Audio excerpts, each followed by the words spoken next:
大家好，我是51张鹏。随着年龄的增长，很多人呢就开始出现一个问题，习惯性崴脚，而且呢一崴的就是外侧的脚腕。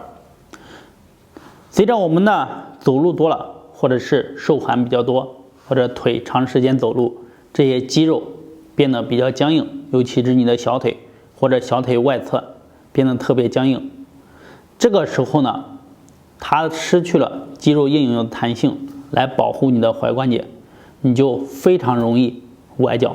走路的时候，有的人不小心崴一下，虽然说这样崴一下当时没有给你造成太大的伤害，但是时间久了，次数多了，那么你的脚腕一定会受伤。今天为大家讲的就是预防我们的脚腕损伤的拉伸的动作，大家可以先看我来做一做。好，我们坐在这里，这种姿势做比较舒服啊，而且呢这样做的效果比较好。做好了以后，把脚自然的放松，稍微往前放一点。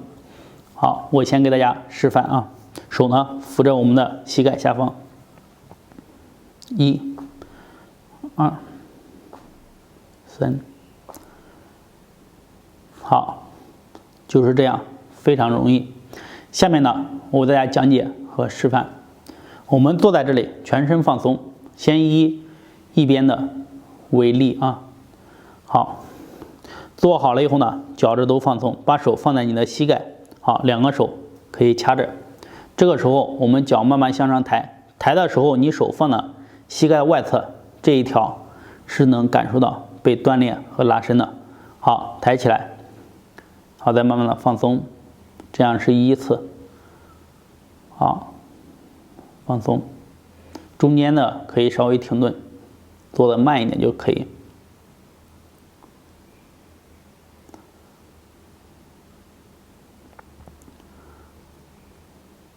小腿肌肉僵硬的都可以用这个来去练习。好，放松。我们做完了以后呢，你这个膝盖的肌肉它可能会酸痛，重点就是我们要给它揉一揉，给它揉一揉，然后拍一拍，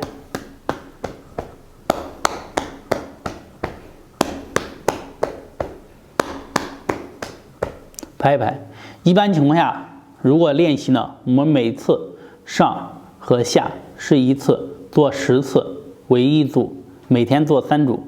如果说你习惯性崴脚，基本上你能坚持1周或者半个月，你就会发现你走路的时候脚腕比较轻松，而且有力，不那么容易崴脚。好，这是右侧，左侧也是一样。左侧给大家看一下侧面。好，我们自然坐在这里，手呢放在膝盖下方就可以。好，大家可以看到，好，脚呢自然的放松，然后抬起来。好，你手一定是可以按到这一块肌肉，当你抬的时候它是有感觉的，放下来。好，抬的时候它变得紧张，放下来它变得放松。好，